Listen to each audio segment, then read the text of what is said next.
Hey guys, it's ExandShadow here with an impressions video for Final Fantasy III, which I actually just beat only like a few minutes ago. So I thought I'd just give you my impressions on it, tell you what I thought, and overall I would say that it was a good game. The only other Final Fantasy that I've played so far is 4, and that was better. It was better, but 3 is still very good, my second favorite in the series. Heh. It's funny because I've only played 2. Joke abort. So anyway, the story of the game follows Lunith, Ark, Rifia, and Ingus as they try to save the world from darkness. Woo. Yeah, the story in Final Fantasy III isn't really its selling point. It's not very complex. The characters are entertaining. I mean, they're not incredibly original, but they're entertaining at least, particularly when you have guest party members in the group, because then you can unlock some optional dialogue trees, which are actually rather amusing at some points. I mean, I love the characters. They're very fun, even though they're not original, like I said. But this game was originally designed as an NES game, so because of that, there isn't really a lot of chances for you to put more dialogue from the 4 characters who were pretty much invented for the DS remake in, which is a shame. But other than that, yeah, the story's forgettable, but entertaining enough to the point where you can at least accept that it's forgettable and move on with the actual game. So yeah, the game works on a turn-based battle system similar to Final Fantasy 1 and 2. You pick your attacks, yada yada yada, turn-based RPG stuff. However, what sets apart Final Fantasy 3 from a gameplay perspective is that you can pick your classes for your characters, and while this isn't entirely original, you can change them whenever you want as long as you have them unlocked, which is nice. I really did like this idea, but the execution could have been a bit better. First off, it's really annoying to get new classes, but then have their job levels be so low that you really can't do a whole lot with them until you go on a little bit. Like, it takes some time for the job levels to build up steam, and then the new jobs will actually become useful.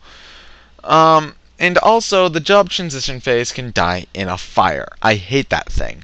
The job transition phase, for those who haven't played Final Fantasy III, whenever you change class, you have to go through this job transition phase where your stats are lowered and they will go back up again after you beat 2 to 5 not 2 to 5, 2 to 10 battles, which is annoying to say the least. Why? Just why is this here? To prevent switching jobs? Isn't that the whole point of the game? I thought that the whole thing about Final Fantasy III was that you could just mess around with all the jobs you wanted, play around with it, see what worked best, and then have fun with that. And the way that the job system's set up with the job transition phase, you know, it prevents playing around with something that you should try to play around with. It sort of promotes sticking with one class, which is, I thought, what you weren't supposed to do.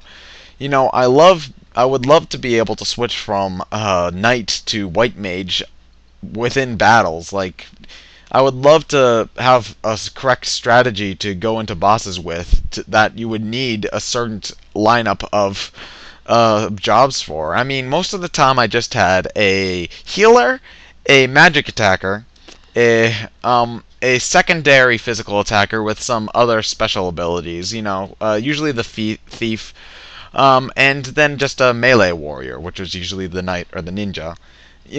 There was only one boss fight where you ever had to do anything fancy with the job system, and that was the fight against Gilgameth, not Gilgamesh, Gigameth. And then the only way to pretty much win that battle was to have 4 dragoons in your party. That was the only one that I found where any sort of non-traditional class layout was useful. But yeah, from what I've heard, Final Fantasy V does the job system thing better. So I want to try that one out sometime soon and see how that one works. But it was fun, though. I still want to stress that. Even though the job system wasn't perfect, it was still fun, and I enjoyed it thoroughly. But yeah. So, from a music standpoint, I loved this game's soundtrack. Of course, it's Final Fantasy, so they all have good soundtracks. But this game had a very, very good soundtrack. Now, the best of Final Fantasy IV, I think, beats the best of Final Fantasy III. Like, Battle with the Four Fiends is still better than a lot of the stuff in Final Fantasy III. But as a whole, I think that Final Fantasy III has a better soundtrack, just because Final Fantasy IV Its not battle themes tended to be a bit forgettable. Other than the character themes, it and the battle themes, it wasn't too amazing. Like, I don't remember the town theme or the mountain theme or the cave theme, and they were all pretty repetitive too. Final Fantasy III does better in that front by having a lot of really great background music songs, like Forbidden Land Eureka. Oh my god, so great. The World of Darkness theme is amazing. Doga and Une's theme are pretty good too. The battle themes are also very nice. I love, love, love the boss battle theme. The final boss battle theme is pretty good too, and so is the normal battle theme. So, from a musical front, yes, it's good. I just downloaded the soundtrack actually, and I'm going to be spending some time listening to that as I'm waiting for this video to process. When it comes to graphics, it was an early DS game, 2008, I think it was. No, it couldn't have been 2008. 2006, that's what it was. 2006. And because it was an early DS game, there's some slowdown. It's noticeable, and it remains noticeable throughout the game, but it's nothing too bad, and it's nothing that should hamper your enjoyment. It only really happens when you've got a lot of enemies in one battle, and other than that, it's pretty good.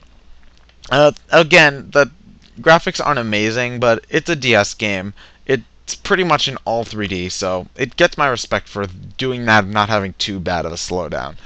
It gets the job done, and it's the way that it's designed in a sort of cartoony style. It makes it so that the graphics don't really matter in the end anyway, and they're just enjoyable enough to look at.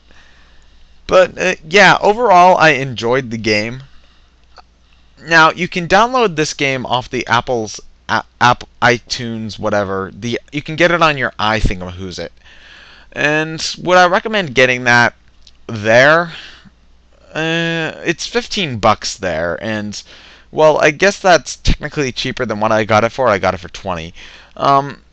I don't really like playing games on Apples on touchscreens. I prefer having buttons and stuff. So, but that's just me. And also, I refuse to accept the iPhone as a gaming device. It is a phone with with games as add-ons. But yeah, I guess if you wanted to download it that on there, go ahead. I'm not going to be able to stop you. But I would suggest getting the DS version because, well, DS kicks ass.